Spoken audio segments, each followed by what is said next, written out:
Good morning. Wow. I want to thank you all for being here today. When the Richard Wynn group got here, I introduced myself, but I didn't introduce myself to Fairfield. So my name is Gene Stevens. I am the PIO for Fairfield County. That's Public Information Officer. So my job is basically to share information with the public and also with the media. Handle any kind of media questions, requests. Our goal actually is to answer that question before they ask. We're not always successful, but we try to put as much information out to the public as we can. The whole point of what this came from today, when I was a high school kid, I remember, I was very involved in my high school, played a bunch of sports, I was on student government, stuff like that, but I did not know anything about local governance. So I didn't know about town councils, I didn't know about county councils, I didn't know anything about, honestly, senators, representatives. I knew nothing about the way the government worked. And it literally, I'll be straight up with you, it was up until 5 years ago that I really didn't get involved in politics. And that's when I actually started with the Fairfield County Chamber of Commerce. That's where I was before I was here. So basically, we wanted to take this opportunity to show you kind of how a county council meeting goes. We got a few of our staff members and department heads that are going to talk to you about what they do on a daily basis. I know when I was coming out of high school, I didn't really know there were so many jobs in local government. We have 300 employees here at Fairfield County that work for Fairfield County. And I'll be honest with you, it may not mean a lot to you right now, but it means a lot to your parents and it means a lot to your grandparents. And in a couple of years, it will mean a lot to you. And especially, dependent, even if you go to college, you'll have student government associations. You will have different opportunities to get involved in various different things. Or if it's just in your community, whatever, let's say you go to college, come back to Fairfield, you can get involved politically, locally. And honestly, even if you don't run for an elected office, even if you don't, kind of put yourself out there, it's always good to stay informed about what's going on and to have an opinion because it does affect you. It does affect you. So we did put a couple topics on the agenda for the county council meeting to kind of some things that hopefully should interest y'all. But our county council is going to go through, basically it's a fake meeting to kind of show you how things work. And kind of helping me today is, and we'll talk about him a little bit later more, but this is Dylan Pullen. Dylan Pullen is the president of the Fairfield County Chamber of Commerce. He's been in that position for about 6 months now. He is also, at the age of 19, started his own church. And he is now 23 years old and is he is very involved in politics in Fairfield County. Let's just say that. Very involved. And I'm going to let him introduce himself. So here he goes. Well, he just got me in trouble. I'm not involved in politics. I love each of you very, very much. Thank you for your votes. Good morning, everybody. Thank you so much for being here. Like Gene said, my name is Dylan Pullen. I'm a Fairfield Central graduate. I graduated in 2016, started working for the Chamber when I was 15. Left for a little while, started a church, did some work in funeral homes and some other things, and then came back to the Chamber, decided to come on back home and be the president of the Chamber of Commerce. I have a unique opportunity because though we're the Fairfield County Chamber of Commerce, we are not direct employees. My staff are employees of the county. So we are in a unique position that we're one of the only organizations that directly works with our 3 municipalities, Winsboro, Ridgeway, and Jenkinsville, and the county very, very closely, as well as the delegations. So we get a different perspective. In politics, we get to see a bunch of different councils. Some of them get along more than others. Some of them are easier to get stuff through. So as we talk about politics today and we talk about local politics, we have a very unique perspective because every one of those councils reaches out almost every day needing something from the chamber. Why is this council meeting important to you guys? Most of the local governance that goes on that affects your day-to-day life actually happens in this council chamber. So we all hear of Washington, and we all hear of the president, and we all hear of the State General Assembly. And while they have a very important role, most of the things that affect your day-to-day lives are made right here in this council chambers. Decisions like how much you're going to pay in property taxes. Decisions like whether the dump is going to be open for you to go take your trash, or what roads are going to be paved, or what jobs are going to be available for you one day. And so that's why this council is incredibly important that you guys understand it. that you guys know what it is. You know that the role that they have and the importance that they have on your day-to-day life. Because at the end of the day, they're going to decide how much money you have in your pocket by the time you get done paying taxes, and how many jobs are available for you and your kids, and what kind of roads that you live on at the end of the day. Those are just a brief synopsis of all of the decisions that they make here at council. So thank you guys so much for being here. I'm going to pass it on to our illustrious clerk to council, Dr. Roberts. Oh, yes, ma'am.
I'll add real quick. So I want to thank our council members for being here. Miss Shirley Green, who is District 2, and then Miss Peggy Swearingen in District 3. Thank you all for being here. We have our administration. This is our Deputy Administrator, Sanithia Williams. This is our Interim County Administrator, Clay Killian. You met Dylan. We have Janice McGriff. She is, Jennifer, my bad. Listen, man, I'm old. Jennifer McGriff, and she is the emergency management head. Yeah, there we go. And then we have Zach Cease. Zach is actually went to Fairfield Central, played basketball for me actually a long time ago. And Zach is a code enforcement officer. So we're going to go through a mock county council meeting. So kind of watch how things flow and things like that, and then we'll.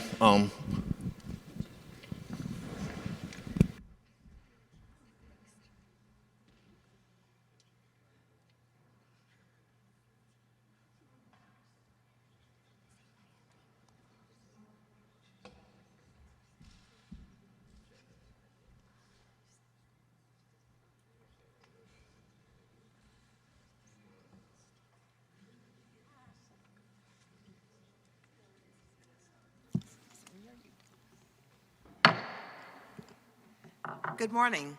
I'd like to call the Fairfield County Youth Day Mock Council meeting to order. It is now 9:23 a.m. and I'd like to have all of you stand to pledge allegiance to the flag.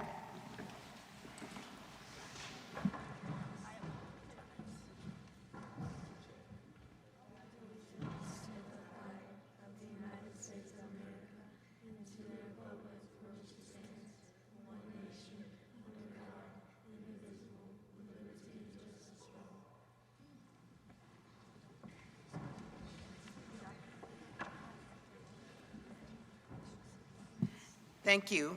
You have before you the agenda for today's meeting.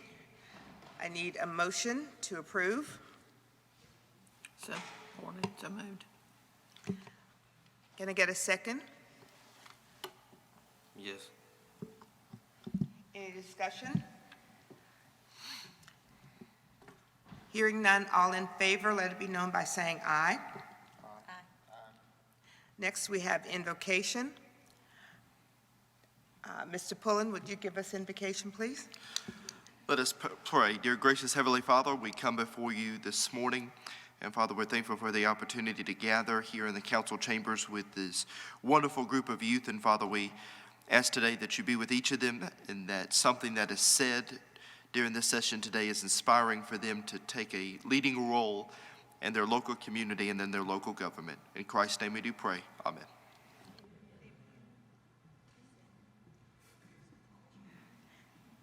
You have, the minutes have been circulated. I need a motion to approve the minutes, or are there any corrections or additions? So moved. Can I get a second? Any discussion? Hearing none, all in favor? Aye. We have, that's 2, 4,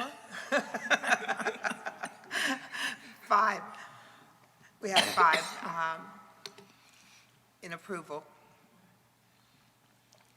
Next, we have public presentations. Ms. Kim? Madam Chair, we have no public presentations. Okay, no public presentations. The next, Ms. Roberts, any people signed up for public comment? No one signed up to speak, Madam Chair. Wow, we're gonna have to have someone come up. All right, because we have some interesting topics on here. I know we're kind of digressing from the agenda, but Mr.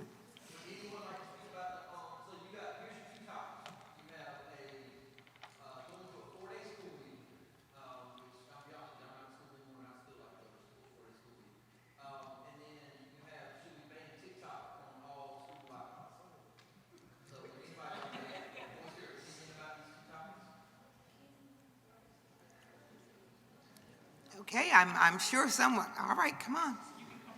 Good, you can come right to the podium. Ms. Roberts, would you basically tell them what the rules are about public comments?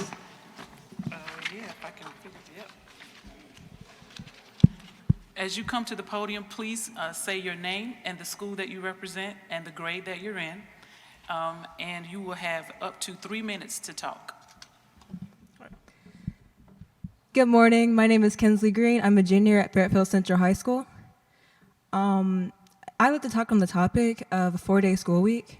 Personally, I think it would be a good idea just because we have so many extracurricular activities to supplement our school education that having extra time outside of school to work on them would be really beneficial for our long-term success. For example, a lot of us are members of SGA.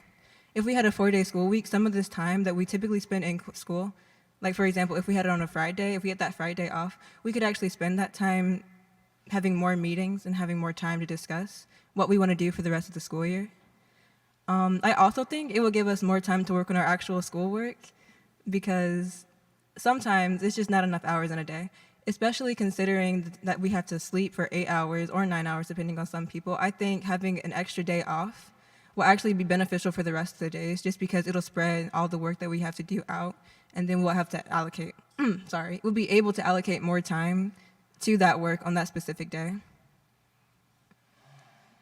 Do I stop now or do I go now? Or? Thank you.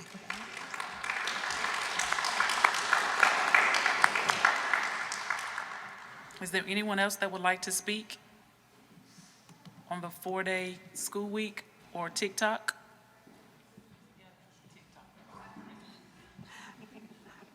I know that I have grandchildren who have opinions about everything.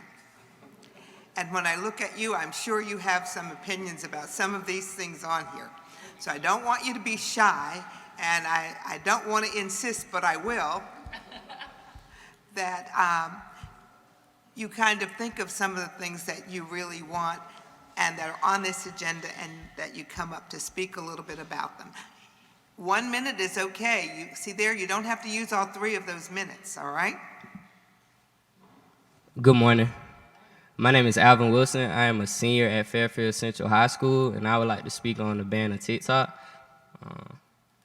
I believe that banning TikTok will take away a lot of jobs from a lot of young people, since that's really our way of expressing ourselves, as in content and creation. And I also feel like instead of banning TikTok, if it could be a time limit on TikTok as an exception instead of taking it all the way away, because a lot of teens and younger people tend to use that as an outlet, like I said, to express themselves and show their real personalities. That's it. Thank you.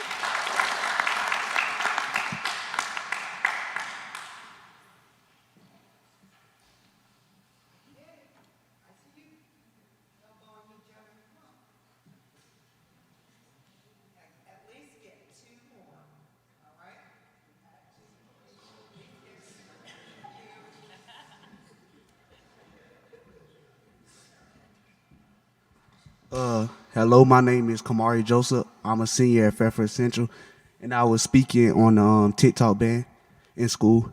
I believe TikTok should be banned in schools, but not for the full day, maybe around lunch and break times, because I feel that TikTok would be a big distraction during school hours, and along with ChatGPT and things like that, make learning less effective. Thank you.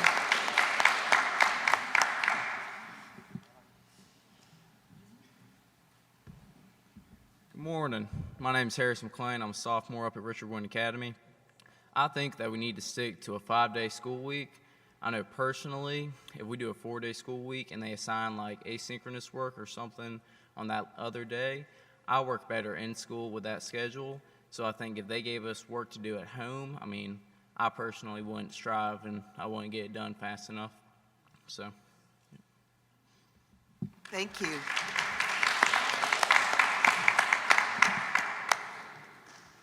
See there, I knew you had opinions. Anyone else? Come on. My name is Lacey Peak, and I'm a senior at Richard Wynn Academy, and I would like to speak on the issue of banning TikTok on school Wi-Fi. And I believe this is not a good idea because my school included, we use TikTok and we have accounts for our school to spread awareness for things like games. Are we going to have a theme for the game? Like example, we might have a camo-themed basketball game. And even the student government has a TikTok account, and we use that TikTok account in a positive way to spread information like that. I've also had many, many school assignments that involve, like for my environmental science class, for example, an assignment was to create a post essentially to spread awareness about the environment and what we can do to protect it. So I think in a lot of ways, when used responsibly on school grounds, it can be very beneficial to learning, and it can be a new and inventive way to get students involved in awareness. Thank you. We're on a roll. Anyone else?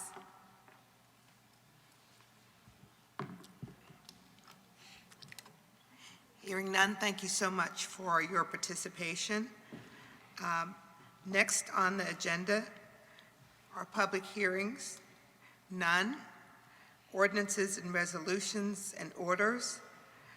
We have second reading on ordinance number 1014, an ordinance to move from a 5-day school week to a 4-day school week.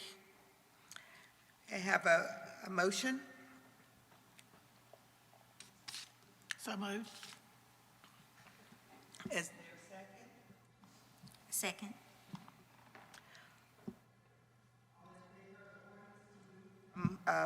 5-day school week to a 4-day school week, let it be known by saying aye. Aye. Oh, I'm sorry, any discussion? Discussion?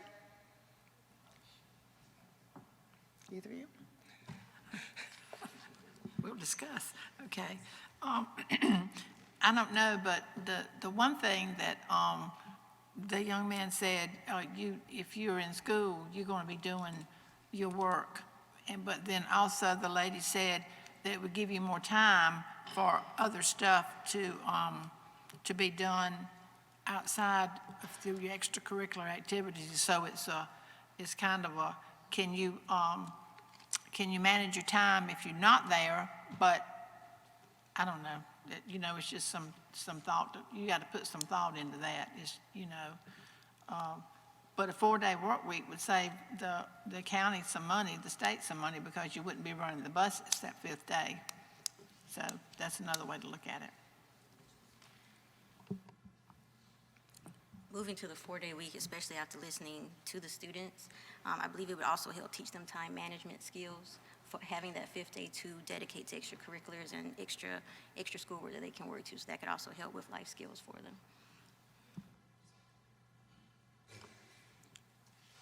About moving to a 4-day school week, I feel that in a way I agree that with time management, that would help greatly, but I feel like it would keep students more engaged, because sometimes a 5-day school week can drain you sometimes when it's just a lot going on. So I feel like 4 days could possibly keep students more engaged and throughout the week.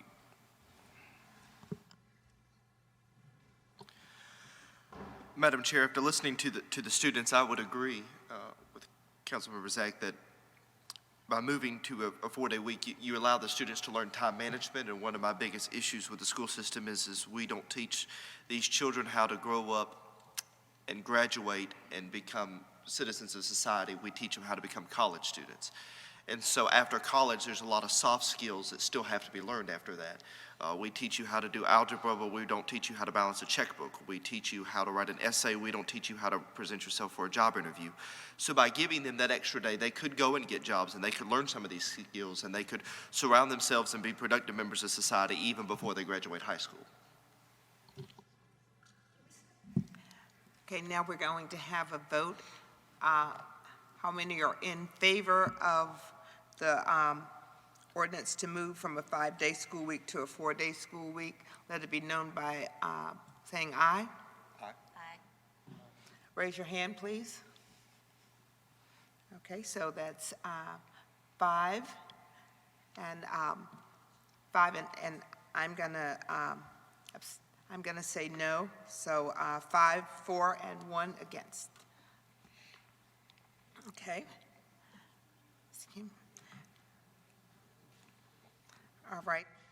Let's move to the third reading ordinance number 1014, 2015, an ordinance to have the social media app TikTok blocked on the school Wi-Fi. All those in motion to accept the third reading? So move. Can I get a second? Second. Any discussion?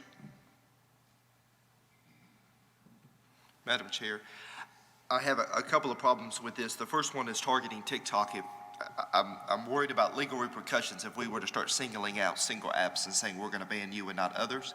I think there's a free speech that the students have while they're on school property. And so while I would be in favor of saying if the ordinance would have been brought to us to say we're going to ban all social media during school hours, I would maybe have a different opinion on it. But to say that we're going to single out and say you can get on Facebook or Instagram or Snapchat, but you can't get on TikTok, I just don't think that's fair to the students, as well as the testimony we've heard today that some of them use it for educational resources. So at this point, I would not be in favor of the motion. Madam Chair, I also believe it would also be better if maybe instead of banning, regulating it, the usage and the time that they can be on it, especially since they do use it for certain things to do with academics and also with extracurricular activities. So instead of a full ban, maybe more of a regulation.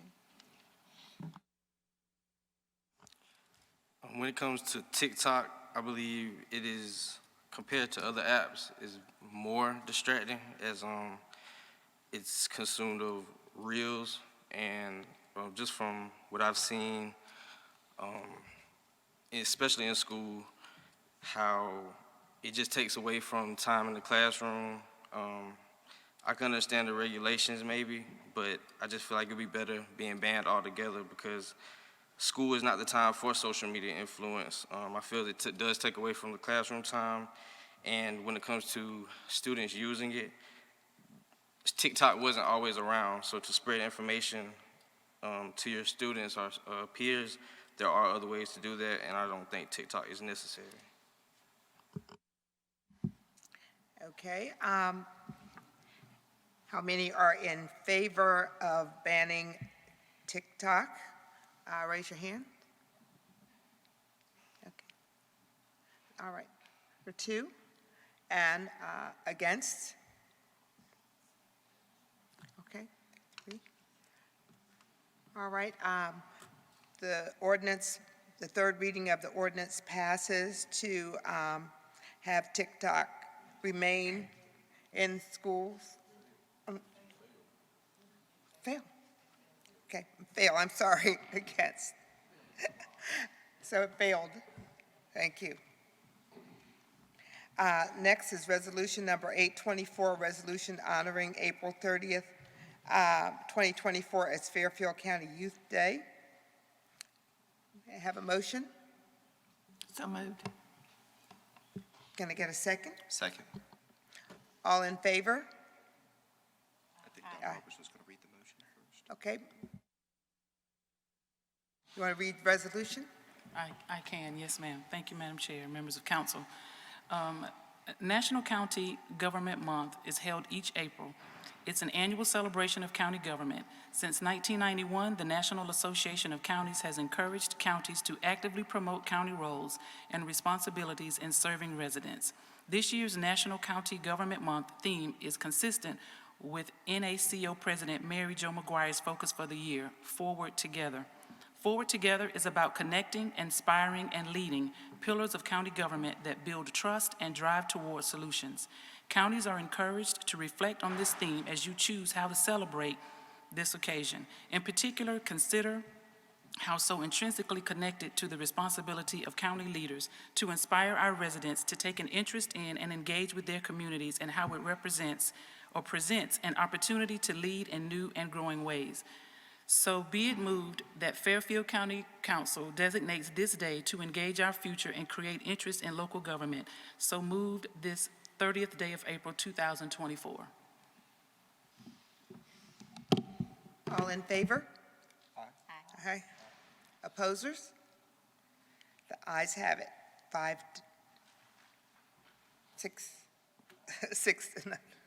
to nothing. Thank you. Board and commission minutes for information, none. Board and commission appointments, none. Old business, none. New business, none. County administrators report. I would say Madam Chair, but I think the chair just showed up. Yeah.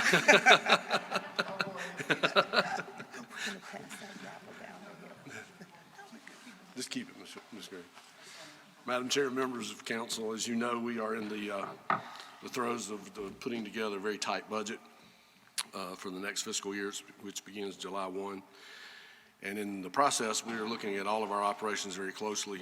One of the ones that we think might deserve a little bit of consideration and discussion by council is our drop-off and recycling centers.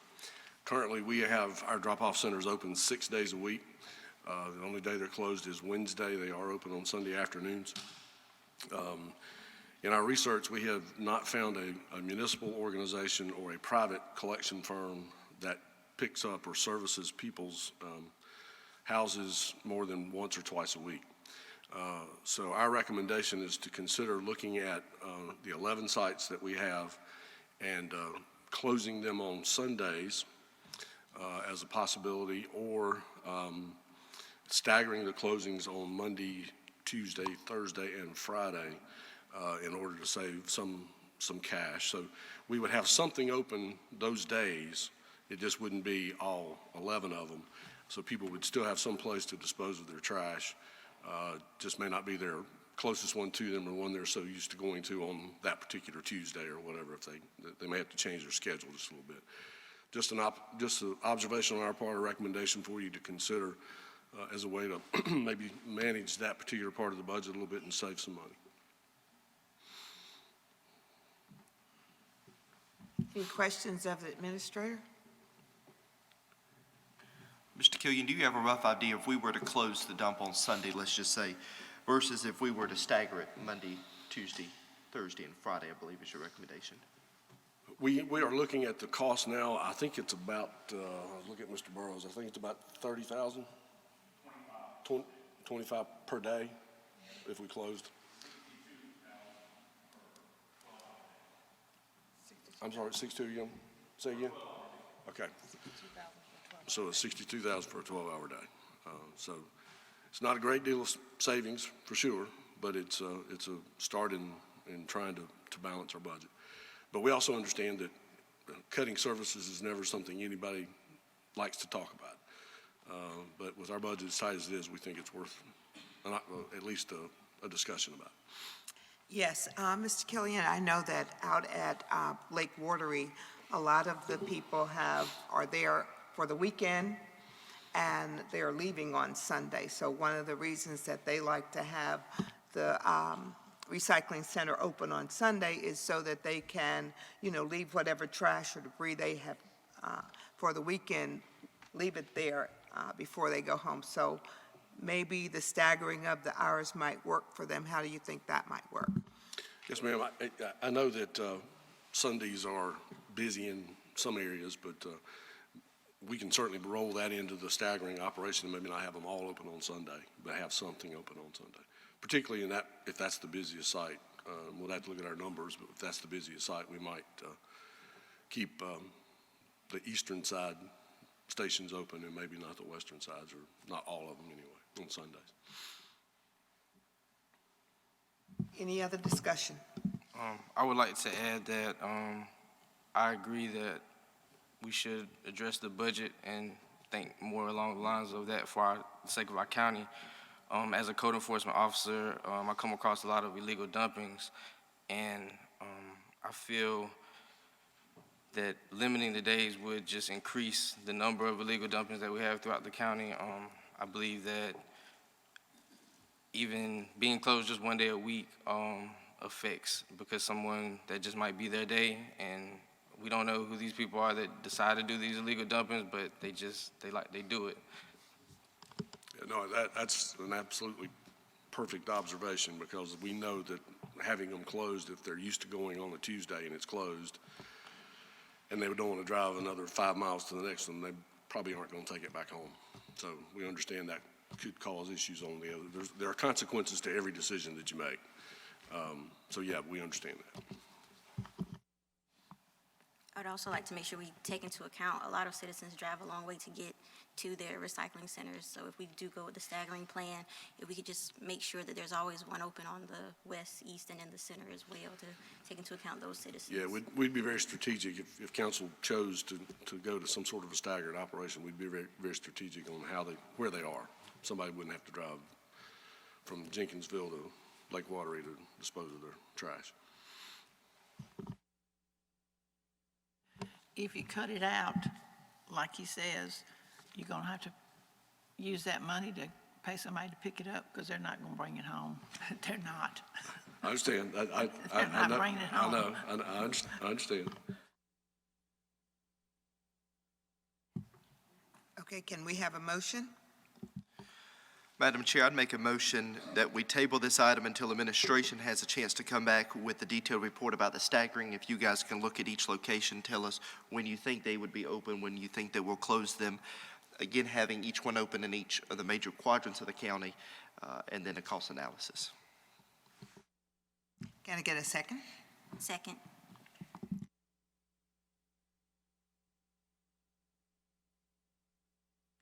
Motion carries.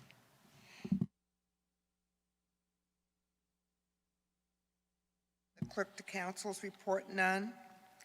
County council time. Have anyone make statements?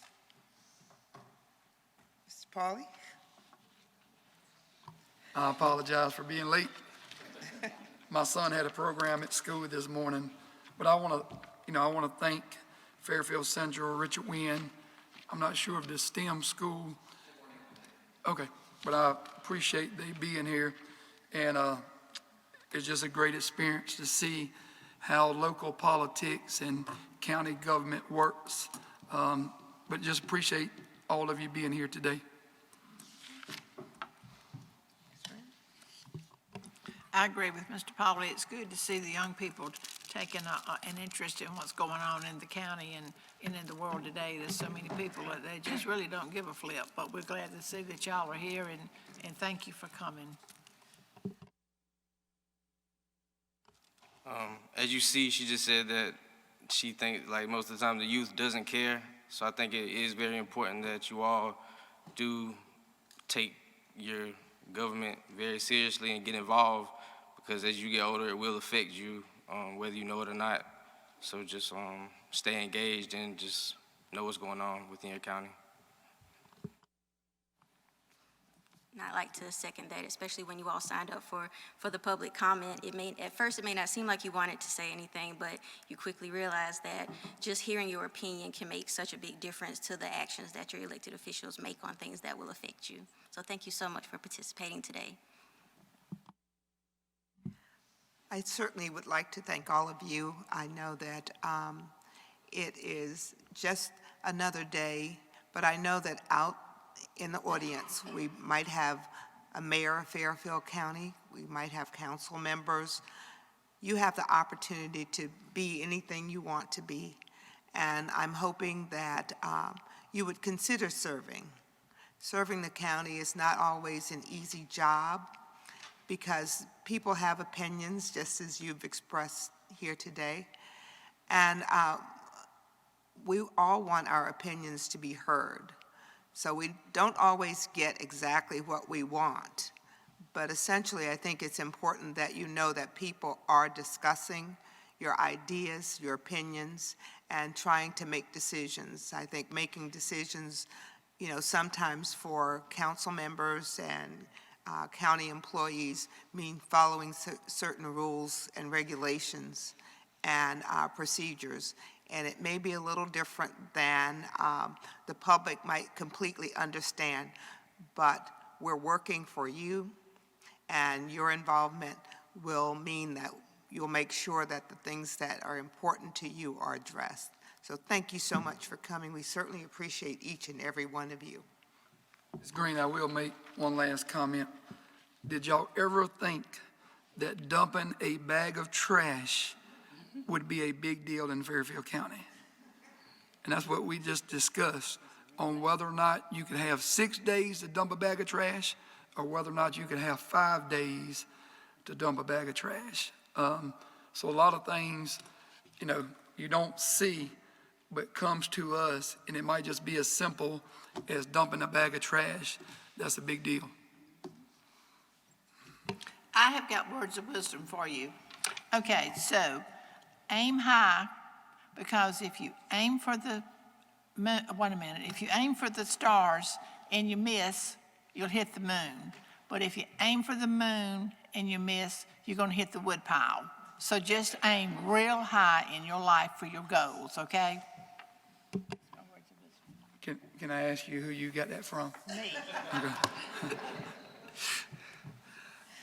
Madam Chair, thank you guys so much for coming out today. I know that the program's still going. I think Gene's got a couple more things that he wants to bring to your guys' attention, but most of you guys have been so attentive, and I hope you learned that while these were mock agenda items, as I said to begin with, every decision that comes before this council affects your day-to-day life in some way, shape, or form, from whether we have enough police officers, how much your parents are making. If we employ 300 people, we're, I think, the 8th largest employer in Fairfield County. So, you know, that your mom and dad, that could affect how much money they bring home every single day.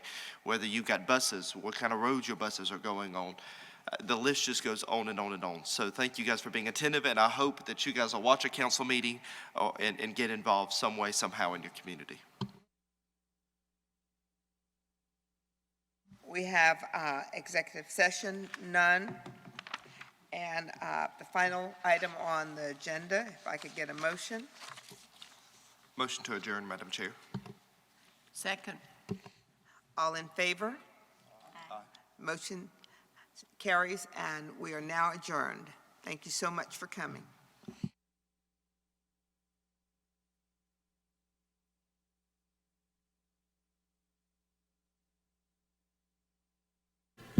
Thank you so much. Okay.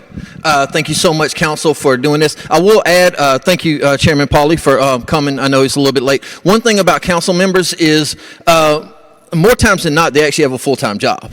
So this is just something they do because they care about the community and they want to help, basically.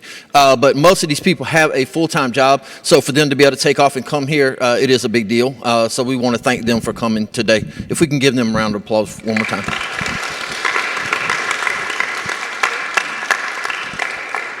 And at this time, we actually have a couple presentations. We want to show you some of the employees that we have in Fairfield County, some of the kind of career options and the things that they do on a day-to-day basis. I'll ask the council panel if you will step off the stage, because we're going to use that for the actual the talk that we're going to have right towards the end. But I want to thank them again. Our first presenter today is actually Jonathan Burrows. Jonathan Burrows is our Director of Public Works. He's going to talk to you a little bit about what his department does, his position, and you know, basically all the things that Public Works does, because they wear a lot of hats in Fairfield County. Good morning, everyone.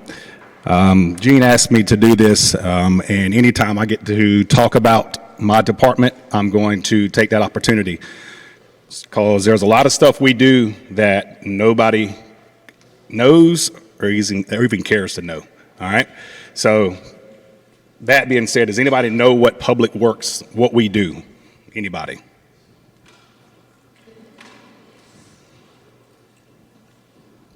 No? Roads is one. So any dirt and gravel or paved county road we maintain. Ditches, limbs, culvert pipes, road signs. That's one side. The other side is solid waste. Anybody know what solid waste is? And recycling. We're over that as well. Okay? So all the 11 sites, we got about 22 full-time employees. We have 44 part-time or a temp as needed employees that keep these sites moving, that keep the recyclers in and out, pick up the garbage. Yesterday on a Monday, back to what we're talking about, trying to close a day. Have y'all seen the trucks with the big metal cans on the back? Those are 20, 30, 40-yard cans. Anybody want to guess how many we pulled yesterday in 8 hours? We had 3 drivers. Monday's our busiest day. Anybody want to throw out a number? 10. Times 3. We pulled 29 yesterday in 8 hours. That's about 2 to 4 tons per container that we pulled in one day. Anybody know how many residents we have in this county? 20,000. So we have a ton of solid waste coming through for 20,000 residents, all right? That's part of our department. So CDL drivers, cutting the airport, cutting the right-of-ways. We got, I mean, you name it, our department probably does it, all right? So, like again, if I was take the chance to talk to my department and kind of pump my chest out a little bit, I'm going to do it, all right? Anybody got any questions before we move on? How about miles of roads? Anybody want to take a guess how many miles of roads we maintain? Mileage. This is dirt and gravel and paved.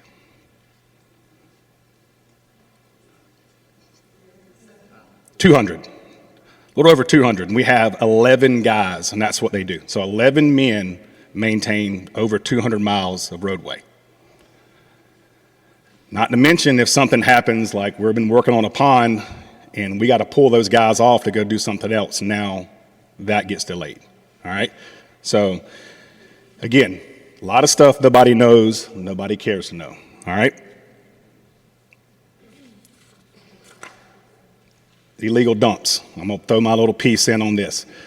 If we're open 64 hours already and we're still getting illegal dumps, I mean, to me, closing it, I mean, we're already getting it.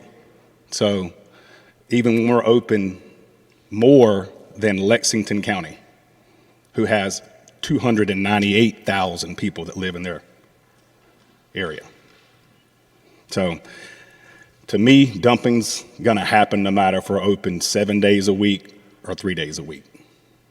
But our code enforcement, which aren't here, but they do a great job. If we find an identifier in there, then they get a citation to either 24 hours to pick it up or a max fine of over $1,000.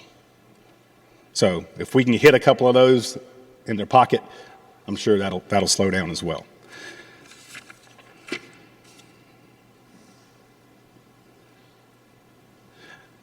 We do events, Wings on Wheels coming up on May 11th, Pig on the Ridge, community events, the Coalition of Churches in Blair, and if there's a burn down, then we provide one of those cans if that person does not have insurance to dispose of the burned down house.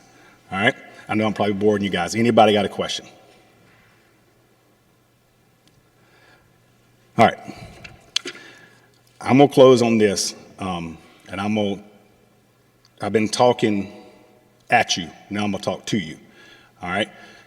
Because I'm one of you. I started at Richard Wynn. I graduated from Fairfield, 95, all right? I interviewed here 3 times before they chose me. So what Ms. Green said, you know, anything is possible. I kind of agree with that, but if you don't know what that anything is, then it's not, okay? So that's what you got to figure out first, is what is that to you? To me, following Christ, being a good husband, being a good father, and then being good at my job. Okay, so those are mine. So if you don't have that figured out already, surround yourself with some people that can help you with that. All right? I'm here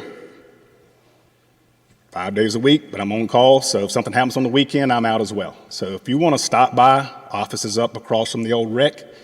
Anytime you want to stop by, sit down and talk, walk you around. CDL drivers is a hot topic these days. That's a good way, good living. Plus, with the county, you're not going to get rich right away, but if you stay here and you retire from here, you're going to have benefits, and down the road, it's definitely going to pay off for you. Yes, ma'am. Ma'am?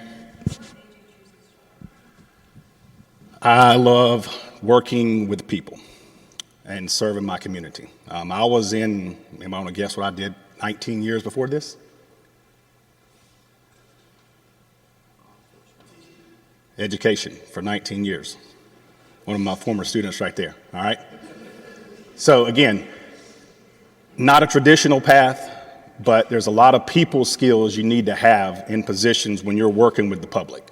So being able to listen to them, even though you may not want to hear what they're saying, still listening, taking in their opinions, and then finding a way to fix whatever their issue is. All right? Any questions before I wrap it up? Again, if you want to stop by, that's fine. Top of the hill, across from the rec, we can sit down and talk. Maybe we'll have lunch or something like that. All right? And again, thank you for your time. Appreciate it. Thank you. I appreciate it. And just to give you a little rundown, I got to run to a pre-construction meeting, so this is a day in the life. I was actually going to say that, yep. So thank you, Jonathan. And honestly, Jonathan didn't mention this, but probably the best thing about his job is he gets to wear a hat to work. I'm so jealous. So, but the stuff that you all don't see, I mean, I had Jonathan come first because Jonathan actually has a 10 o'clock meeting right now. This starting, he's got to go, well, it doesn't start till he gets there, but he had a 10 o'clock meeting, and that's what it looks like for an employee every day. You have now I'm bringing up our interim county administrator, and I can't tell you the number of meetings he has every day. And the meetings, phone calls, emails, it's just constantly, when you come into work, you're constantly doing something. So right now we have our interim county administrator, Clay Killian. Clay comes to us. He's helping us through a transition period. We're in the search for a full-time administrator. And right now he's doing a fantastic job of leading Fairfield County. So I'm going to give him a few minutes. We'll try to do it without the Okay.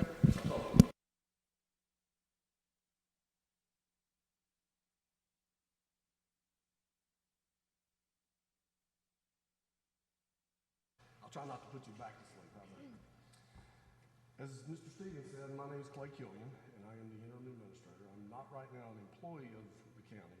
I'm working to a consulting firm, but I retired as an administrator last July. And he wanted me to talk a little bit about my path to the role of the administrator. But before I do that, I want to give you a little bit of the structure of the government that you just watched work. And as Chairman Pauly said, you might not think getting rid of a bag of trash on Sunday afternoon is necessarily a big deal. But those are the kind of decisions they have to make every day. And it can be a really big deal because people don't like to have change and lose their service and things like that. And the reason I say that is because, and this is a personal opinion, it's going to be a self-serving comment, but I'm going to say it anyway. Of all the levels of government, I have always felt like, and still believe, and will to the day I die, that local government is the most important. As Mr. Pullen said earlier, every decision this group makes affects somebody. Every decision that one of our department heads makes affects somebody. Everything they do is important. If we don't have a place to put your trash, and it piles up in your backyard, you're going to notice. If you're in the city of Winsboro and you're on a municipal sewer system and you flush and it doesn't go away, that's a big deal. So that's what local government does. It improves the quality of life for everybody around. Very quickly, we have a 7-member council here. They hire 3 people: the administrator, Dr. Roberts, our clerk of council, and the county attorney. Then you have 7 elected officials. Anybody want to guess who those are? Speak up. I'm sorry? No. 7 elected department heads that run different departments of the county. I'll give you the first one, sheriff. Who else?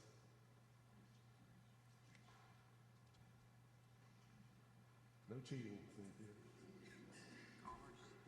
No. Let me go through them real quick. Sheriff, help me catch them all. Sheriff, clerk of court, solicitor, coroner, treasurer, auditor, probate judge. Those are 7 elected people that run those departments, but they're elected by the people. Then everybody else is a department head that works ultimately through me, through the county administrator. So as Gene said, we have 300 employees. I've worked in organizations that have had as many as 2,000 employees. So there's lots of jobs in local government. I want y'all to be interested in local government because if you're in finance, we got a finance department. If you like accounting, we could use you. If you like to be out and be a building inspector, we could do that. There's all kinds of things that you can do in local government that I think is very important to what's going on. Quickly, my path. And I've been around this game a long time. I went to Carolina, I went to USC. undergrad in political science and got a master's degree in public administration. Some of my colleagues have business degrees, some have organizational management degrees, but the most common are usually MBAs or MPAs or masters in governmental administration or something like that. It's very similar to running a business, because it is a business. These folks are the board of directors, the administrator is the chief executive officer. They set the policies, we have to implement it. So the goal is to run the organization within the policies and the budget that the board of directors sets for us. After college, I started as an intern. A lot of you may be doing that one of these days when you go to college, but I was an intern in Richland County, started in Columbia, spent 4 years there, then traveled up to York County, where Rock Hill, Fort Mill, that area. I was the assistant manager there, then the manager. I became an administrator in April of '93 and served as an administrator for over 30 years in this state. After York, I came here. I was here for about a year and a half in 2000, and then went to Aiken and served as their administrator for almost 22 years before I retired. So now what I'm doing is working for Parker Poe Consulting, and I help local governments with issues. I'm interim administrator here. I'm doing some project management for Little Town of Ridgeway. I'm doing sales tax work for Barnwell County and Richland County, and our company does all sorts of things. But the main thing I want you to understand is, if you don't think you're interested in local government, take another look. You like law enforcement. You think you might want to be in law enforcement or code enforcement, as mentioned earlier. If you want to be an EMT, that's a pretty important role. If you want to be an EMT, I can promise you, if you get a certificate as an EMT, you'll get a job, because there's no problem trying to find work. EMTs are hard to find, especially when you get to the paramedic level. And the pay can be pretty rewarding after some period of time. So it's not working for big corporations money-wise, but there's all kinds of other rewards. Public service is a high calling. I really believe that. It's a high calling because you serve people every day. And Jonathan said he likes working with people. He likes serving people too. That's what he does. That's what the county does. We don't build widgets. We don't build airplanes. We don't build cars. We serve people by providing them services. So I want you to really consider a local government career, or any government career, but certainly a local government career, because as I said earlier, I really believe that's where the rubber meets the road, and it's the most important level. Questions before I turn it over? Bored you to death, I'm sorry. Thank y'all for being here. I really appreciate you being here. Thank you. Thank you, Clay. Thank you, Clay. All right, so next up we have our Deputy Administrator, Synethia Williams. Synethia's been here, about 2 years? About 2 years, and she does a lot, so I'll let her talk about it. Hey, good morning. How are y'all? Let me ask you a question. Who in here has a dog or a cat? All right. Anybody in here flushed a toilet recently? I mean, has anybody in here, let's see, I was thinking of, right? Do you know somebody who lives on a dirt road? Have you or someone you know ever burned stuff in a barrel in a backyard? All right. So in my career, I have worked on stuff that has touched every single one of those things I just asked you. There may not all be connected. I've worked on things related to dirt roads, whether or not your dog or cat has to be spayed or neutered, if we're going to take care of your road or not, if we're going to build a new wastewater treatment plant so that you can continue to flush your toilet in Fairfield County. That's the kind of stuff that I've worked on in my 20-plus years in local government. I went to University of South Carolina. I graduated from Newberry High School, which is not too far away. Undergrad in biology, and I just knew I was going to be a heart surgeon. I wanted to be a doctor. I wanted to cut open chests and work on hearts all day long, but apparently I am not doing that. Instead, I'm talking to some teenagers this morning. And I love my job. After I graduated from University of South Carolina, finding a job with a biology major when you did not go straight to medical school is kind of challenging. And so the first job I could find was working as an environmental technician with the City of Columbia. Anybody in here like environmental stuff? Earth Day, Save the Planet. Anybody remember Captain Planet, or am I aging myself? That's an awesome cartoon, look it up on YouTube. So I found a job working in a lab, and I was working with the City of Columbia, and I got to test water. I got to test the creeks. I was outside all day. I was in creeks and rivers. I was pulling water samples. I was meeting people. I was talking to people, telling them what they can do to keep the waterways clean. And I loved it. And I had a boss at the time who said, if you want to keep doing this work and you want to stay in government, consider going to get your master's in public administration. And that's what I did. And I got my master's in public administration. I left the City of Columbia. I worked in Lexington County as their environmental coordinator. There I did a lot of sustainability work. I worked on regional plans. I talked on regional conferences. I met people from all over the Southeast talking about water quality and the things we can do to improve water quality. I helped develop the land ordinances that tell you how you build things in Lexington County. And I was probably in my 20s. And here I am working on an ordinance telling engineers how they're going to build roads and bridges in Lexington County. That was a power rush, y'all. So think about that. You get to do ordinance to tell people you cannot burn stuff in your backyard. So that's what you do in local government when you work on those type of ordinances. I worked in their planning and zoning. That's when you tell people, no, you can't put that in your front yard. You have to put that in the backyard and it has to be this far back. Another power rush. Although zoning, it's not as fun as building roads and bridges, in my opinion. So I left Lexington County. Then I worked in Richland County as their stormwater manager. Who all remembers the flood, 2015? I was in Richland County, at home, flood came, and I worked in the Public Works Department. Shout out to Public Works. And every single one of us got called in because bridges were out, roads were out, people had died, they were stuck in their cars, and I spent the next week in a room working with the rest of our Public Works employees to check every single road in Richland County, report on the status of that road, give it to the council members so that they can then go to WIS, WLTX, and all the news outlets, tell them which roads were open and closed and when those roads would be repaired. And we worked on that, and after that we pulled together a group and we worked for grant money, and we came up with other projects of ways we can fix flooding. That's something that I got to do in local government that I can't do anywhere else. We got to serve, help, and respond to that disaster and that emergency. So when I got the call to come to Fairfield County as a deputy county administrator, it was something that I always wanted to do, and I've enjoyed my time here.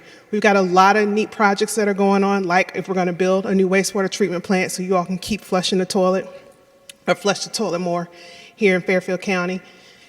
So I challenge all of you, even if you don't think you want to go in local government, I challenge you all to at least know what's happening. You can call Dr. Roberts. I challenge you to at least get on her mailing list so that you see the council agenda that comes out every other week.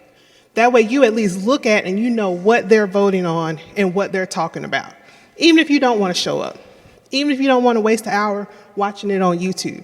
I challenge you to at least get the council agenda delivered to you so you can at least know what they are talking about here in Fairfield. Because a lot of the stuff, as everyone has said, it will touch your day-to-day life.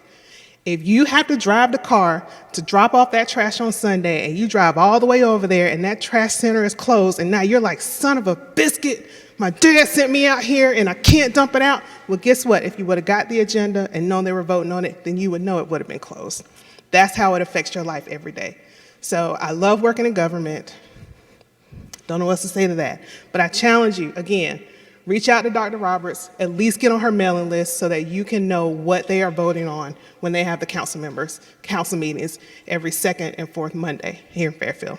So thank you all for coming out. I hope you enjoyed the day. Thank you, Sunithia. So like I said, our everyday staff, they do so much that you just never see. I mean, we have literally pretty much just about any kind of career you can think of, you can find it in government. And that's not sitting there trying to steer you to it, but it just lets you know it's an option. Because I'll be honest with you, again, like I told you earlier, I had no clue you had so many careers in government. until honestly probably about 5 years ago. Our next speaker is Mary Schmerl. Mary is our head of human resources, which means she basically handles all the employees and does, as far as like putting job postings out there, but also handles all the benefits and all that kind of stuff. But I'm going to let her take it over.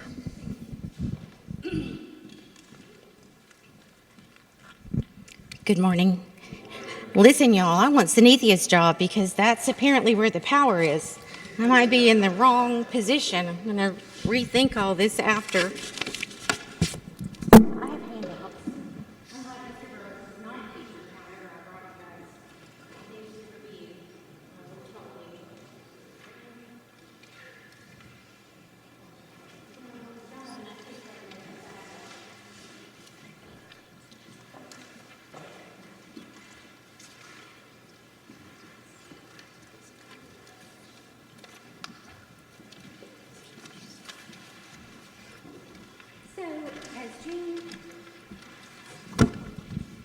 As Jean said, my department handles employees. So I have a team of 3, myself and 2 employees.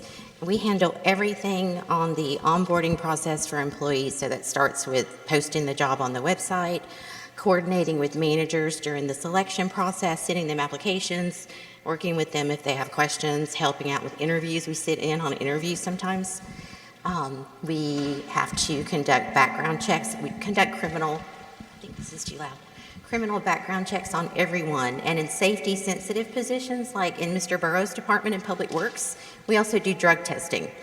So after all that's complete, we finally get to a place where we can make a candidate an offer. And that's still kind of just the beginning. And we've got to process all the paperwork, conduct the new hire orientation on their first day, and get everybody signed up for benefits. So, that would include insurance, health insurance, dental insurance, vision insurance, life insurance. And the county also offers deferred compensation plans, which means savings for you, tax deferred for your retirement.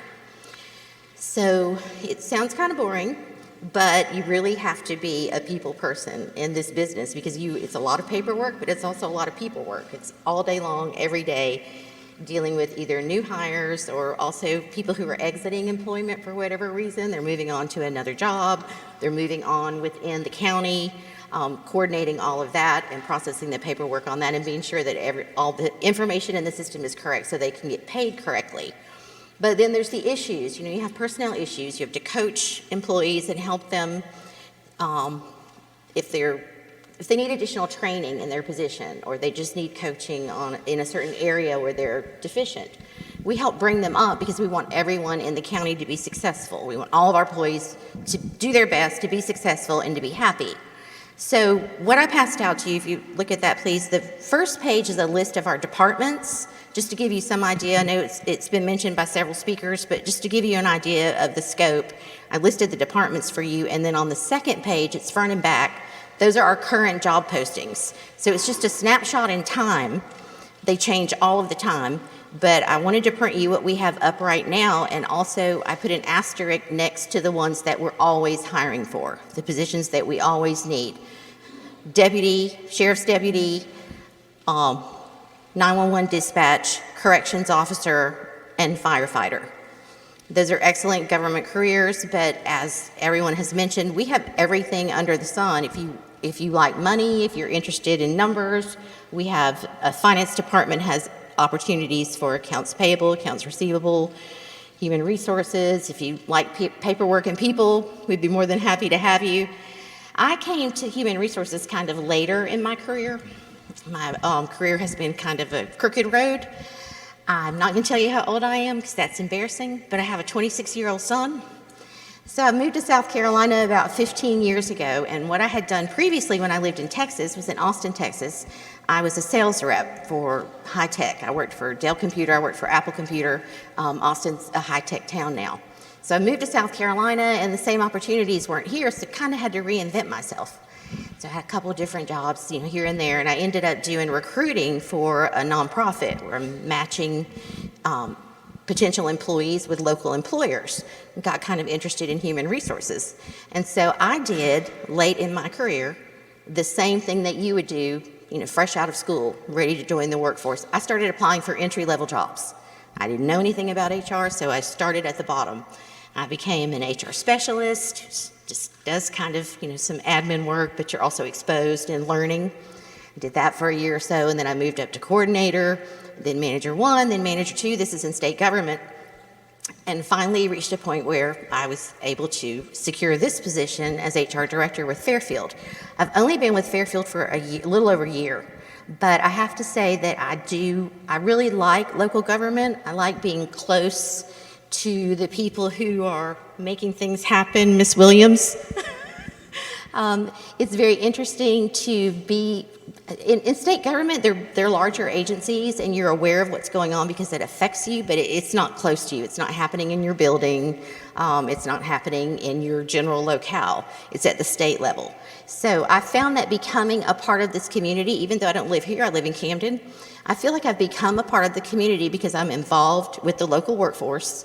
I really enjoy all of my colleagues here at Fairfield County, and just I feel that I'm making a difference. Any questions? If you want to come and talk to me about human resources, just give me a call. Be happy to have you come and visit and just kind of chat with myself and my group. It is never a dull moment, I can promise you that. It sounds really boring, but there's always something happening. I cannot plan my workday because I never know what's going to happen. But it keeps it exciting, and really glad to see y'all today. Thank you. It's like, what happened? Thank you, Mary. So our next speaker is, if ever played any sports for Fairfield County Parks and Rec, this gentleman has seen you. I will at least say that. But it's Lucas Vance, is our Director of Parks and Recreation for Fairfield County.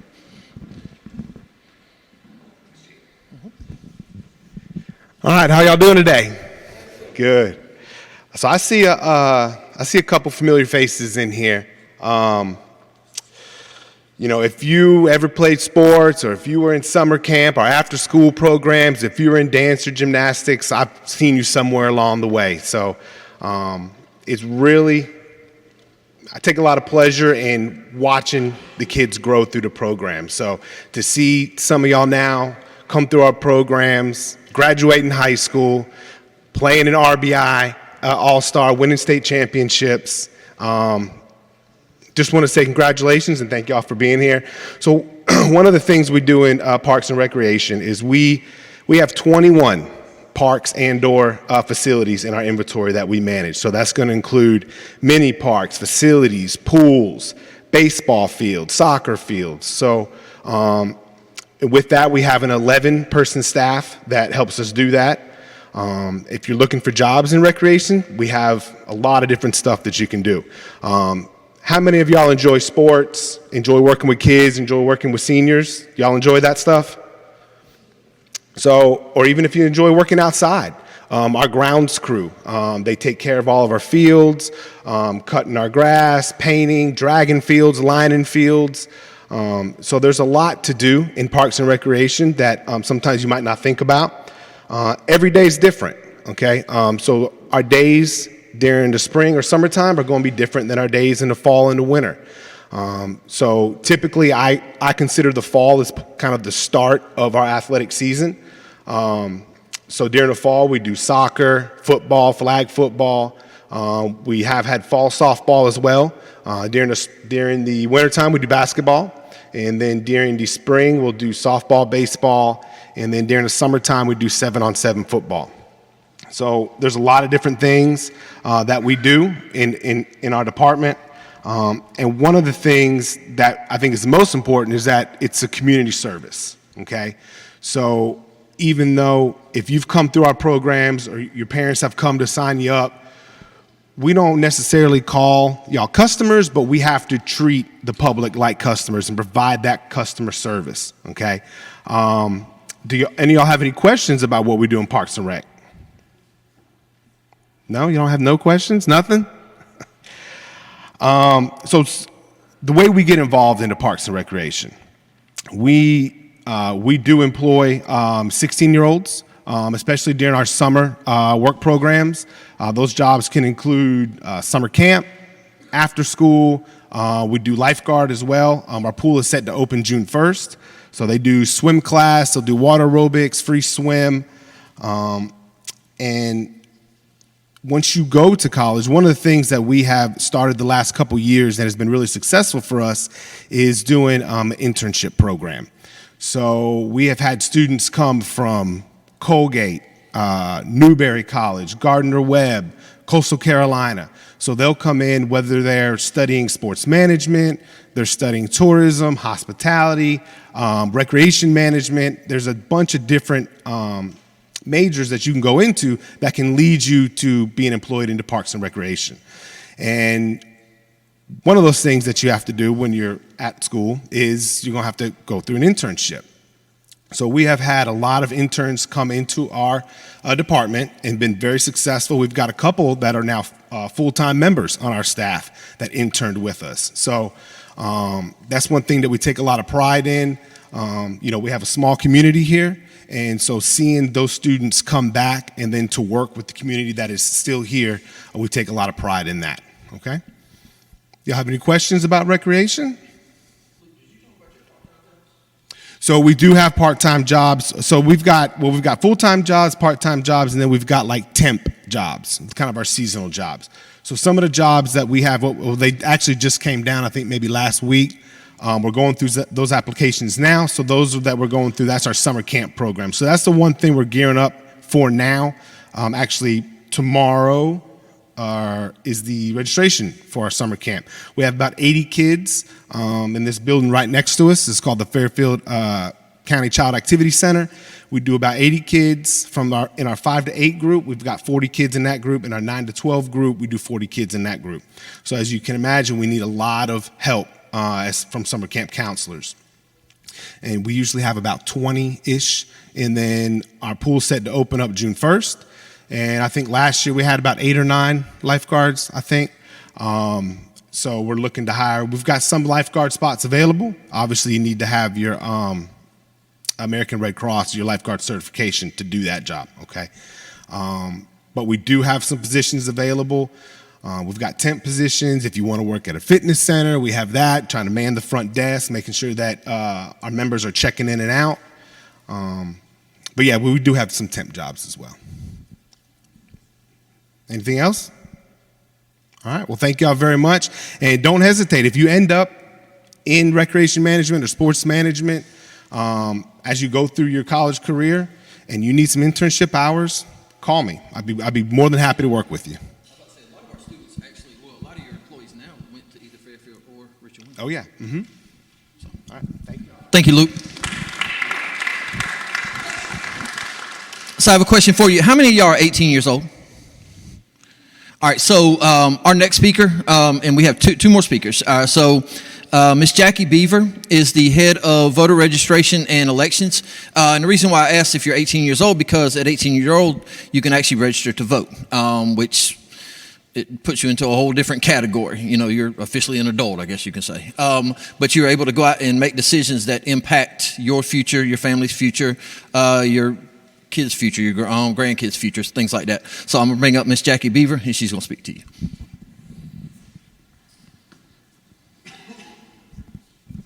Hey, everybody.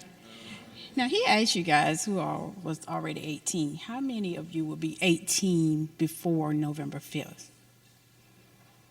You guys are also eligible to vote, and you're also eligible to participate in the June primaries. You actually could have voted in the presidential preference primaries because you were going to turn 18 before the November 5th general. My job, again, I'm Jackie Beaver. I am a Fairfield Central High School graduate, and we've done events at both Richard Wing and Fairfield over the past 18 years that I've worked in voter registration.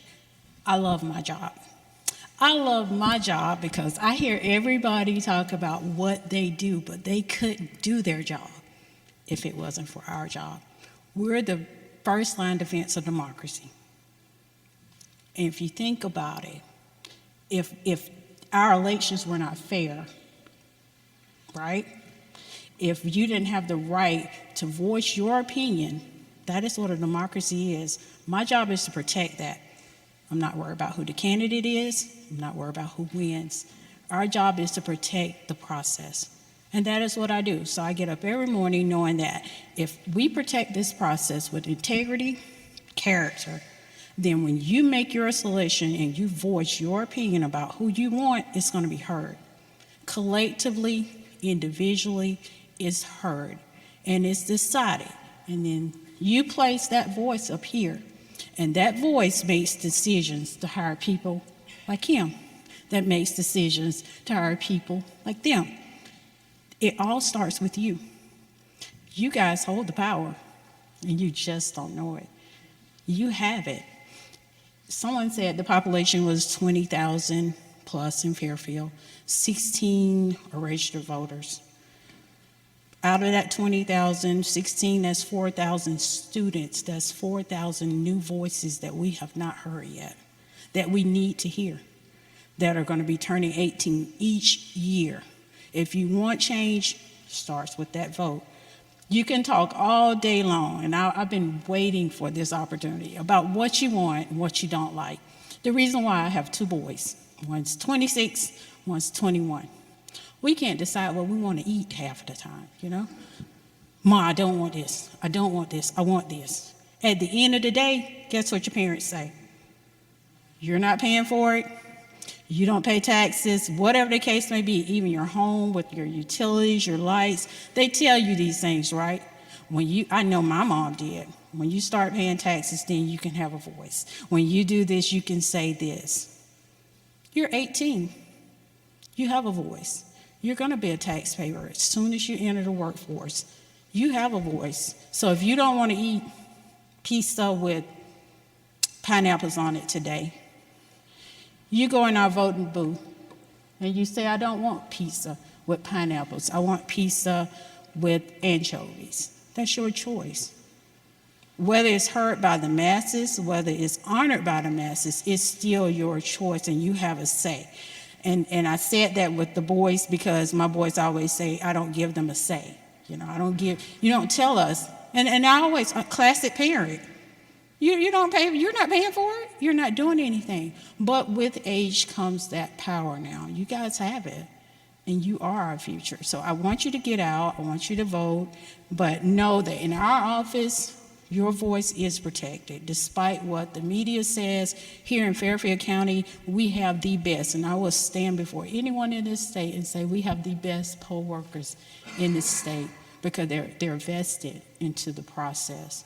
This is our job. So I wake up, I'm Captain America every morning. That's how I wake up, and I look in that mirror. I know what it means to get to this position, to be able to have that voice. This wasn't always available for everybody in this room. It wasn't. In the 1800s, the rights to vote for men, all men, was established with the 15th Amendment. The 19th Amendment gave, y'all know about women's suffrage, you all guys know about that. It gave women the right to vote, but not all women. 1965, Voting Rights Act gave all women the right to vote. And then in 1990, the Disabilities Act, the ADA Act, protected women with disability. And you wouldn't think that would matter, but it does. So in my job, we enforce those laws. We protect those rights. That is my sole purpose every morning. Me coming to this position, the history behind it, I was kind of thrown back to hear Tanithia talk about her love for biology. I was a biology student at Columbia College. I thought I wanted to do that, and I wanted to go into the military and serve our nation, and that is what I wanted to do. I was 18. When I got out of school, I wanted to listen to the Air Force. I went to meet a recruiter, and he thought that the person beside me was me because my name is Jackie, and I'm a female, and I had the highest score at the time. It discouraged me a little bit, but I still had a love for my country. I always will have a love for my country and my community. Didn't give up. So I got married, had kids, I'm in school. Went back to Shaw Fest one day, and it's like, let's do this. I'm gonna sign up again. The same thing happened to me again. Mind you, my husband at the time, he's a big guy. He looked like a military guy. So I'm like, okay, I don't want to do this because they don't see me. The third time I went, and I had to lose weight. They told me to lose 15 pounds, and I couldn't because of health reasons. I ended up having surgery, and that kicked me out. But I can stand here today and tell you, I still serve my country. I think I'm in a better position than I would have been in the Air Force because I protect the very thing that allow everybody to be in their position. Whether you're a janitor, whether you're an elected official, whether you cut the grass, it doesn't matter. It all starts with democracy. America is a democracy.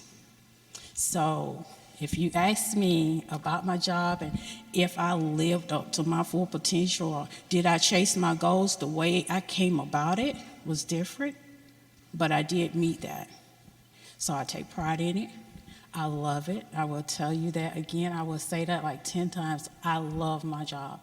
I love my community. And you guys are a big part of that. On the other side of this, we do hire 16-year-olds to work for us.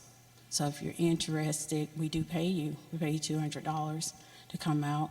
It is a civic duty, but once you do it, you're gonna love it. You get to engage with your community. You get to know what's going on. You get to hear from your elders and people like your leaders, the candidates, what they stand for. Does it represent you? This is what we do. This is the start of everything that you're here for today. So I would love to have you guys come and see us. If you want to work, we do have an election coming up in June. We will be starting training, so come see me. I held open a couple positions just for today, so if you come, there's a very good chance you can get those positions. Let me know. And again, thank you for giving me this time and space, and I look forward to seeing you guys exercise your right to vote and be heard by voting this June, if you're eligible, and this November. Thanks. Thank you, Jackie. Wow, that was really good. All right, so our last speaker, we have, this is probably the most visible person all day, but this is Sheriff Will Montgomery. So we have multiple, when you say first responders includes like EMS, fire, includes police, highway patrol, all that. So basically, there's a huge career opportunity in all of those areas. And Sheriff Montgomery is going to talk to us about himself and stuff he does. Can y'all hear me without the mic? Y'all good? I got a loud mouth, so I didn't want to scream into the microphone. Jackie,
All right, so the last part, and I promise we're going to get you out of here by 11 o'clock, and we actually have Chick-fil-A coming for you all.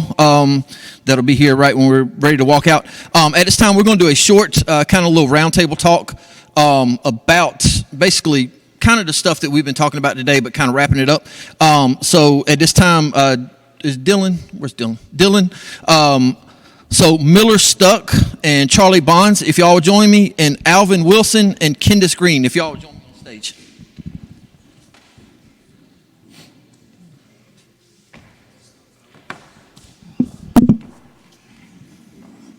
Just grab it. Get on the other side over there. Yeah.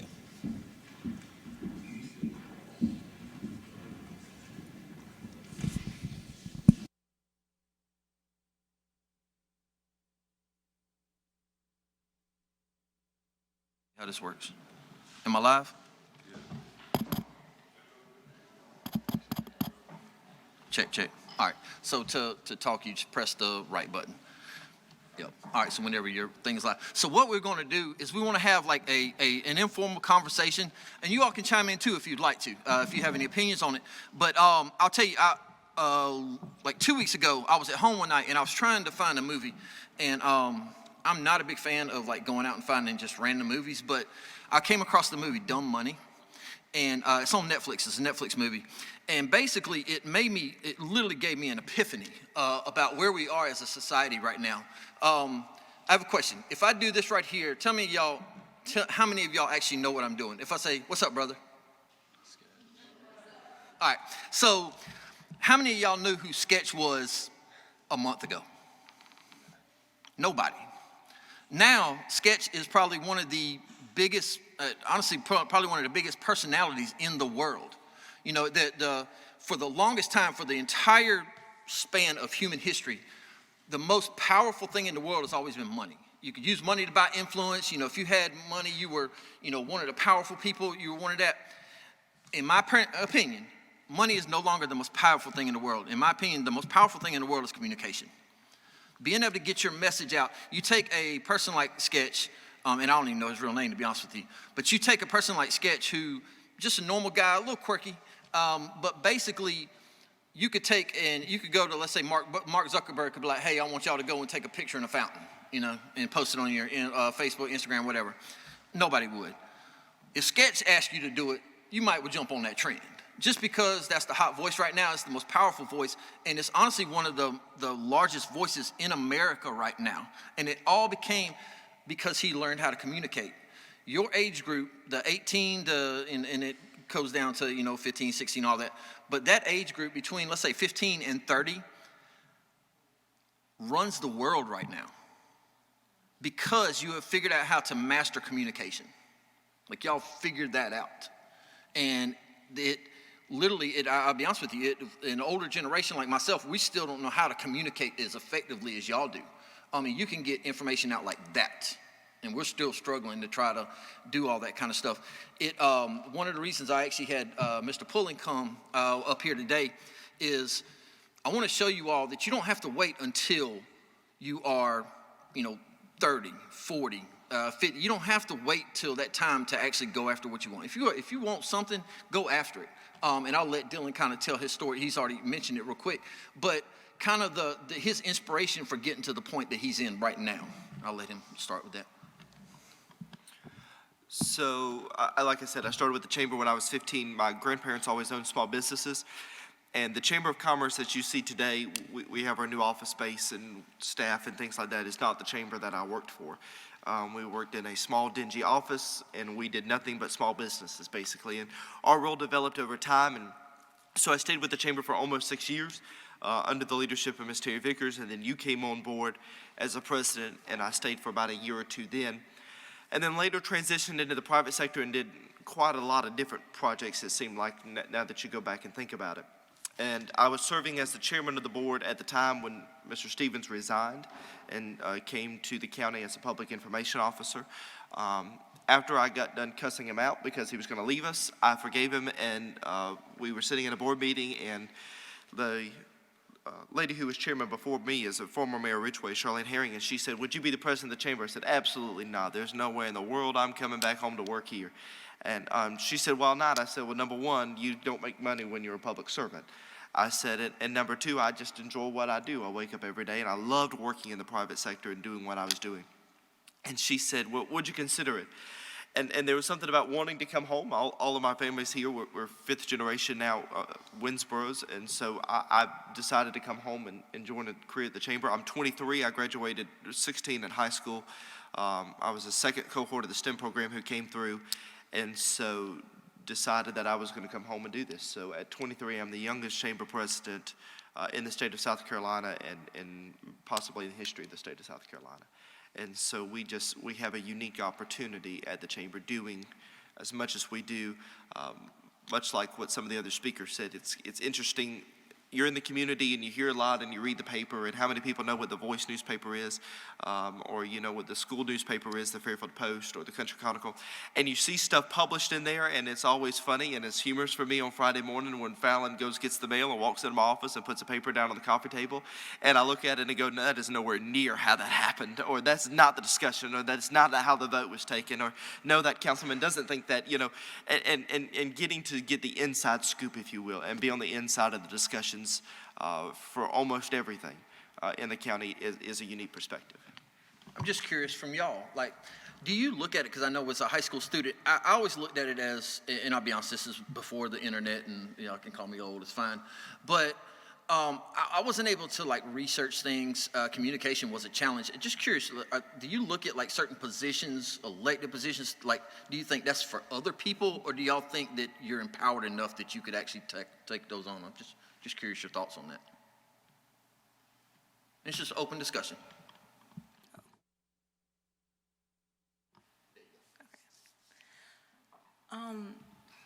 I think we've always felt like there is an opportunity for us in leadership positions. However, I think the biggest barrier to actually entering these positions is knowing what they are. So like today, I think was a good way of actually introducing us to the opportunities that we could hold within the county, within the districts. So I really do appreciate you all inviting us out here. But I think now moving forward, knowing what's involved with local government and what the opportunities are, we'll be able to better get involved and communicate. And you can actually start, like you don't have to wait until, like I said, you don't have to wait till you're 30, 40. Are y'all, how many of y'all are going to college after high school? All four of you? All right. So do you plan on being involved in student government, extracurricular activities? I'd love to hear from you all if you plan to be involved that way. And if not, what's the reason you wouldn't? Just curious.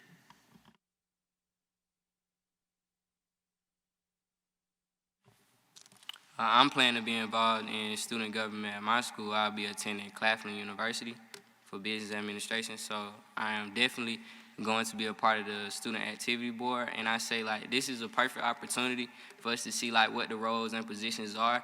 It's just a matter of getting more kids in our community to know that they are available to do those jobs and have a voice and use the outlets that we use, such as TikTok, Instagram, and don't take them out of the system and kind of use it to promote what's going on in the county as far as this right here. How do y'all feel? Right now, I don't know where I'm going to college, but I do plan on looking at joining and like just seeing everything, how it goes, and I'll see how it pans out, but I do plan on looking at it.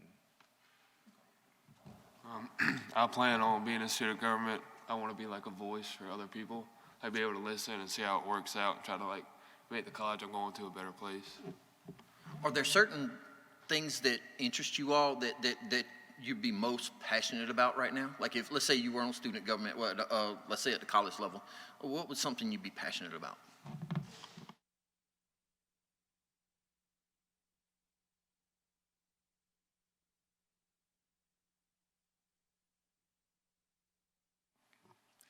The biggest thing for me right now is community health. In the future, I want to do something relating to neuroscience, but right now with the community, I feel like public health is so important, especially how we're facing an obesity epidemic, and then on top of that, the global warming that's occurring soon, then the mental health crisis. There's so many issues that are occurring within our community, and then on the global scale, that I feel like we need to start tackling now. And so, I'm only a junior, but when I actually go to college in a few years, I want to join the SGA, and I do want to figure out ways that we can make an impact in the health field. Dylan, just curious, whenever you were, because actually, I don't know if you mentioned this, Dylan actually graduated a year early from high school. That's how he and I met. I used to work at Fairfield Central. And your thinking coming out of college, because you were in a hurry to get out of high school. I mean, you were ready. So what was your thinking coming out of high school? Was it, I can't go and do these certain things, or I can? Were you empowered? Just curious. Well, thank you, Dr. Swilley. I remember our conversation when I said I wanted to graduate high school, and she was not on board with that because that messed up her graduation numbers. But thank you for that. I'm forever in your debt for letting me. No, I was in a rush to get out of high school. Number one, I never cared for school. Love you guys, appreciate what you do. Just wasn't my cup of tea. I was ready to get started and get to work. And a lot of it is how I was raised. A lot of it's my parents. They're just very wise people. They're to themselves, if you will, but so they're not as involved in the community as I always wanted to be. But I knew what I wanted to do, and I was ready to get started with it. I was in the STEM program, and a lot of it was technicalities. That being in the STEM program, when I got my 2-year degree, a lot of those credits would not transfer to Lee University, where I chose to attend at the time. And so I said, well, I'm just not going to rack up college credits that aren't going to transfer. I'm out of here. See you later. And so I think that decision was made in April, and I graduated in June and walked across the stage. And so that allowed me a chance to get started before everybody else did. I kind of got a head start because I had already made connections, already built some contacts. And so while everybody else was in school, I was in college and making money. But only do that if you're going to graduate early. Don't go dropping out because Dylan told you to make money and your parents start calling me upset at me. So if you want to graduate early, that's one thing, but dropping out should never be an option. One thing about the world that we live in now, you had talked about knowing about different careers, the access to knowing. The careers, I'll be honest with you, like I said, it's not hyperbole when I say that you all are y'all have the most powerful voice in the world right now. Well, let's say America. Let's stick to America right now.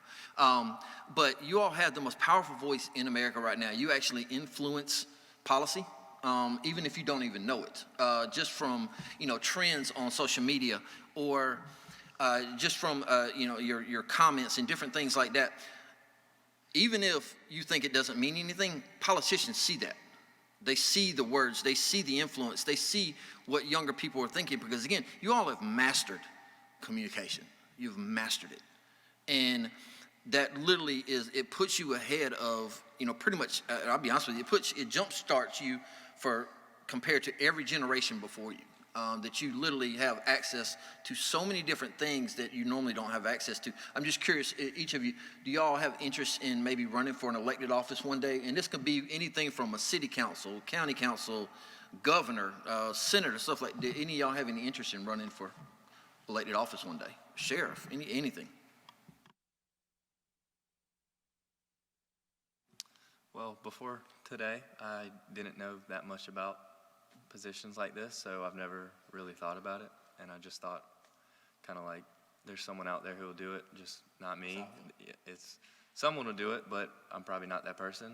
But now it's put a different outlook on all the different ways you can get into it, so it's definitely a thought now. And I'll add that even with the different levels, and Dylan knows this because he literally has to work with every politician that comes through Fairfield County. That's one thing that the chamber does is, Dylan, real quick, talk about your relationship with all the different levels. Sure. So we work with the municipalities, Winsboro, Jenkinsville, and Ridgeway. We work with the county council and all that entails. And then we also work with the delegation. So Representative McDaniel and Senator Fanning will spend the day with them tomorrow. I typically see one of them just about every other week. The council members all have my cell phone number. A lot of them, some of them do not call as much as others. A lot of them call quite frequently. I have one of them that I know that every Friday morning they're going to call and chat, and that's fine by me. I know one mayor is never going to call me because he just doesn't do that, and I know one mayor is going to call me almost every single day to ask for opinions or advice or what they feel like we ought to make some input on a decision they have to make. But I think to that point, it's important what Gene was saying, that you guys have a voice, because the reason these politicians call is not because I'm anybody of any importance in this county. The reason they call is because they want an outside perspective. And what I have found is, as I attend, with the exception of when I'm out of town or something, I attend almost every council meeting. Every other week I'm in this chamber. I attend a lot of the Town of Winsboro or Ridgeway council meetings. And what I find is the same handful of people show up to every single council meeting with the same opinions and the same complaints and the same verbiage, verbatim, over and over and over. And that gets exhausting. And so some outside opinions are wonderful. I think Ms. Greenwood, she's shaking her head right now, some new, fresh ideas. The problem I found is I know how I think. I know what Dylan thinks, I know how Dylan acts, I know how Dylan wants it done. So when I hired my staff, and I had the opportunity of coming in, we expanded staff, and we had some staff turnover. So when I came in, I had a chance to hire my staff, and I wanted people who didn't always disagree with me. And so there's always a level of respect that I'm still the president and CEO at the end of the day, but my staff at any point can walk in my office and say, I don't agree with this. This is how I think we should do it. Here's my input. And I say that to say that's the voice that you all have when you come to these council meetings, is coming in and saying, no, I don't like this vote. I don't like the way that this is our future. I don't like the animal control ordinances or the way we're doing trash pickup or anything like that. So you have a voice, and I think that if you were to show up to council meetings and voice that opinion, they would listen. They would truly listen. This council is very receptive, and they're always very respectful, and everyone's always respectful to them. And I'll say that, think of this, like, Dylan is only, if you're 18, Dylan's only 5 years older than you. I mean, he literally was in those chairs not long ago. So that there is no, cap to, you can't get involved. Last thing, and I'll let y'all out of here. Can you tell me just one thing that either surprised you or something that stood out to you about today? Just anything, just each of you, just one thing that kind of maybe stood out to you, surprised you, or something. One thing that stood out was that about if you're interested, you can do it right away. You can do it if you're interested, and it's easy to find out. I didn't think about it, but now that you're in here, it's pretty. You can do it in the next couple of years. That was my mentality when I was in high school. I was like, oh, that's politicians, that's other people. Yeah. I didn't think I could actually do that, but I'm still not a politician, but still. Yeah, again, just like before, there's just anything you want, or anything you want to do, just there's something for it. You think just because I want to go do something else that you have to do it here, but there's another side to it, and you can help in your local community and do it here too.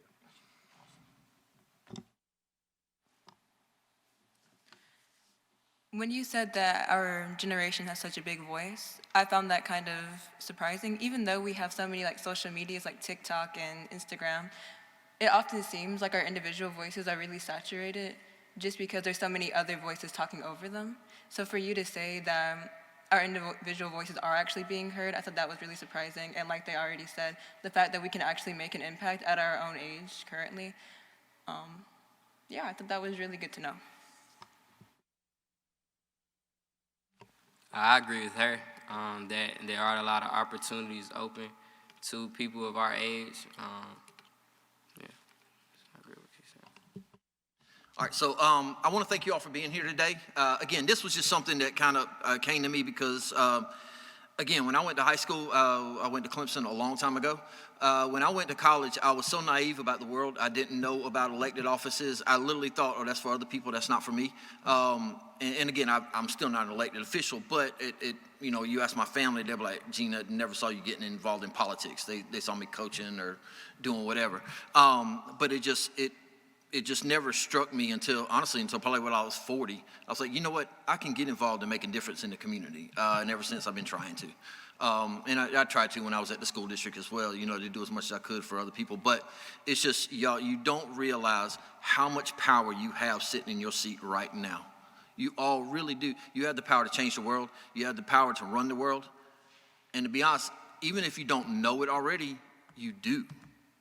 Because your likes and dislikes affect what other people make decisions about. And that comes from the social media, but it also comes from your opinion and voicing it. Don't be afraid to stand up for what you believe in. And I really appreciate you all being here today and hopefully staying awake.